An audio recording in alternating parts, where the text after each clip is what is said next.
Je suis Judicaël Potonec, je suis coordinateur du CREM, le Centre Ressources Écomobilité, qui est co-animé par les associations Droit au vélo, ADAV et En Savoir Plus à l'échelle des Hauts-de-France avec nos partenaires du Conseil régional Hauts-de-France et de l'ADEME.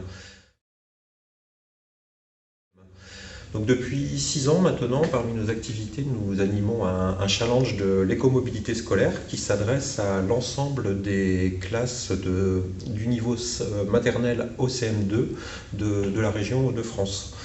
Donc le principe, c'est d'inviter à ce qu'un maximum de trajets domicile-école se fassent de manière écomobile chaque matin, c'est-à-dire qu'on encourage à ce que les enfants puissent venir à l'école à pied, à vélo, en trottinette, mais aussi en transport en commun ou en covoiturage s'il y a plusieurs enfants dans la voiture.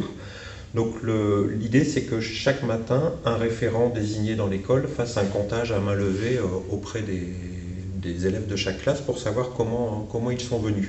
Donc nous, on récupère les données en fin de challenge auprès de chacune des classes participantes et on récompense en fin de challenge les classes qui auront été les plus écomobiles, c'est-à-dire qui auront eu le plus fort taux de trajet écomobile pendant la semaine, mais aussi les écoles qui ont eu la plus belle progression entre le début et la fin du challenge, ce qui permet de vraiment récompenser les efforts qui auront été faits par les élèves, mais aussi par ricochet, par leurs parents et par les équipes éducatives. Au-delà du comptage quotidien de la façon dont les élèves sont venus à l'école, c'est l'occasion, même si ce n'est pas une obligation dans le challenge, que les écoles en profitent pour faire des activités autour de la mobilité avec les élèves. Ce sont des activités d'ailleurs qui peuvent être prises en charge aussi directement par les collectivités ou par les associations de parents d'élèves, hein, pourquoi pas.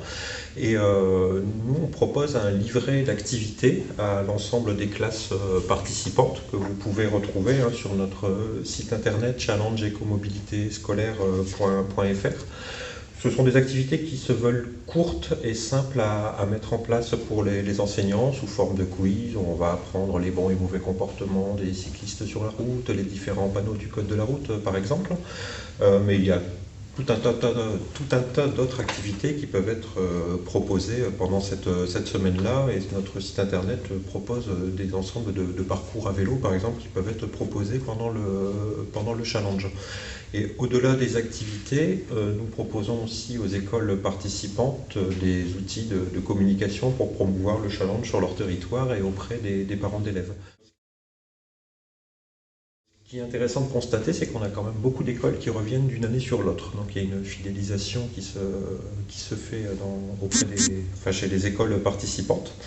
Et ce qu'il est intéressant de pouvoir pointer, c'est qu'au-delà de la participation au challenge, même si c'est l'occasion de sensibiliser les enfants à la question de l'écomobilité, c'est aussi un prétexte quelque part pour amener la question de la mobilité sur la table. C'est-à-dire que c'est l'occasion de mobiliser à la fois les équipes éducatives, les parents et les collectivités sur ce qui peut être notamment un frein à la mobilité active autour de l'école. Alors je m'explique, sur certaines écoles, le challenge est l'occasion de tester certaines solutions vers une mobilité. Ça va être l'occasion par exemple de tester des conduites partagées. On a des écoles qui ont profité du challenge pour tester un pédibus pendant une semaine. Donc ça va être intéressant de voir si ça va se pérenniser au-delà du challenge. Autre exemple, on a des mairies qui se sont dit tiens, on va tester des solutions de stationnement des vélos et trottinettes dans les écoles pendant le challenge, parce que toutes les écoles ne seront pas bien pourvues en stationnement, et puis ça pose aussi parfois des questions simplement d'ordre logistique pour pouvoir accueillir les vélos et les trottinettes. Donc le challenge est l'occasion de tester ce type de solution et voir si ça vaut le coup de les pérenniser sur du long terme. Donc voilà, c'est aussi l'intérêt de ce challenge, d'essayer de voir les choses sur du plus long terme et pourquoi pas de l'inscrire dans une démarche beaucoup plus globale de type plan de déplacement scolaire. Alors pour réaliser ce challenge, nous ne sommes pas seuls, hein. J'ai cité tout à l'heure nos partenaires principaux qui sont l'ADEME et le Conseil régional, mais après localement on a aussi des collectivités qui nous appuient pour développer le challenge auprès de leurs écoles, et elles peuvent le décliner et se l'approprier en communiquant vers les écoles de leur territoire, en imprimant elles-mêmes des livrets d'activités qu'on peut personnaliser avec elles, en imprimant et en remettant elles-mêmes des diplômes et en organisant avec nous des remises de prix. Donc en fait, il peut y avoir plusieurs petits challenges dans le challenge à l'échelle de la région. Alors, parmi nos autres partenaires importants sur cette action, on s'appuie beaucoup aussi sur l'éducation nationale et notamment sur les inspecteurs en charge de l'éducation au développement durable, qui sont nos relais vers les inspecteurs de circonscription pour faire connaître le challenge auprès d'un maximum d'écoles. Et on réalise le même travail aussi vers les diocèses pour pouvoir communiquer vers les établissements de l'enseignement privé.